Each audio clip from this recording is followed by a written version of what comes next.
I'm sure most of you have seen the agent-based model where it demonstrates what it looks like if we don't social distance versus if we do. So if we don't social distance, there are 200 nodes or dots in the network that are all buzzing around, infecting each other very quickly, and the virus spreads rapidly.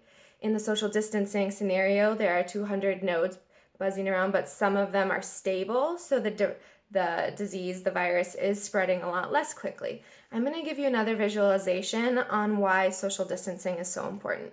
So my name is Bailey Benedict, and I'm a third-year PhD candidate at Purdue University, and I study organizational communication from network perspectives.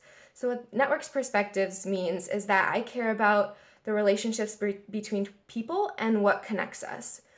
In particular, I study ego networks. So an ego network is a network that's focused around one person. So one person and the people that they talk to or get help from or interact with. Within your ego network, there are alters or other nodes in the network. Those are those people that you talk to. So I might talk to my mom or interact with her, my dad, and my sister. So because I talk to them or interact with them or touch them, whatever that case might be, that's our tie. That's our link that keeps us together. Oop, I realize you can't see them very well. There they are. So we have our nodes, our alters, and our ties. So in the case of the virus, what's important, the ties that are important are the touch and the space ties, because we know that the virus can be transmitted via touch and surfaces and also via the air, since it can live in the air for 3 hours. So within my network, there are also other places that I go where I have clusters of ties. So one of my favorite places to go do work is the office, which sounds kind of silly, but I love everyone working around each other. So in the office, I share an office with my 2 office mates. I also like to go to the coffee shop to study. So ideally on a good coffee shop day, I only have to interact with the barista and then sit down at my table. And then I also live at home with one roommate. So this isn't a cluster because it's only her. A cluster is kind of an assembly of nodes. We'll get to the assembly in a second. So these are my first level connections. But there are also second level connections in my ego network, which means there are people that are in my network that also have ego networks of their own. So my mom has a partner. My sister, she also has a partner. My dad has lots of coworkers at work that he interacts with and friends at home.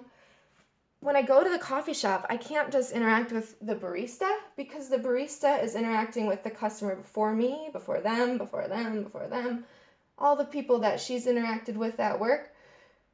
She also has a coworker and he is a team lead, so he's been talking to everybody at work, and he has his home family.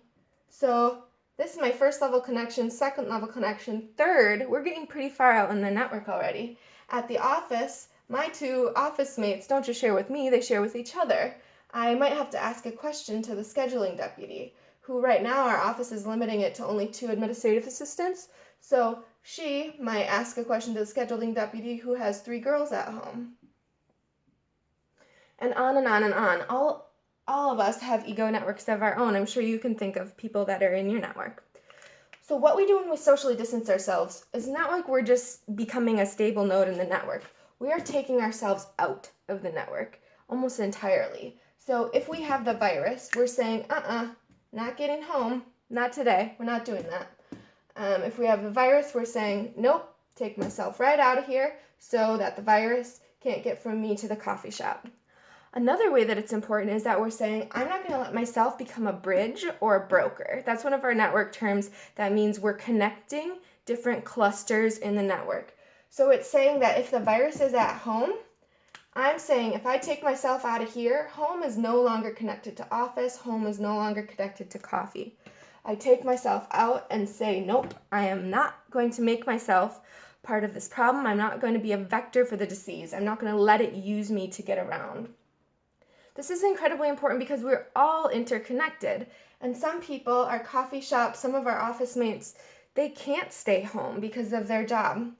Back in my hometown, there's a family that my family really cares about of 4 people, 3 of which are nurses. They care about each other. Some of them live together, but they're definitely interacting because they love each other. If I let myself stay in this network, there is a chance that I'm letting this virus from home get through me to these people, because we are all interconnected, to get to the nurses. And this nurse has family at home. She also has her work connections, like her coworkers. Sorry, I gotta get my notes. Her coworkers have patients of their own. Her coworkers have other coworkers who have patients of their own. If we take ourselves out of the network, we're saying, nope, the buck stops here. It's not getting there, it's not getting there, it's not getting there. We're quarantining the disease in those places where it already is, or keeping it with us and saying we're not going to let ourselves be a part of making it get all around the network. So one of the best things that you can do right now, if you can, is stay home. I know not everybody has the sincere privilege of that like I do, but if you do, it is our duty to stay home and say, nope, we are not letting the virus use us, because there are people in this network, nurses that are trying to protect us, that we need to protect. There are vulnerable populations out here that we need to protect. There are just everyday people that matter, and it's our job to protect them. And one of the most important only things that we can do when we're stuck at home is to stay at home. So I hope you have a great couch day. Get cozy, watch some TV, get some stuff done, but keep yourselves and others safe, and make sure to be socially distant. So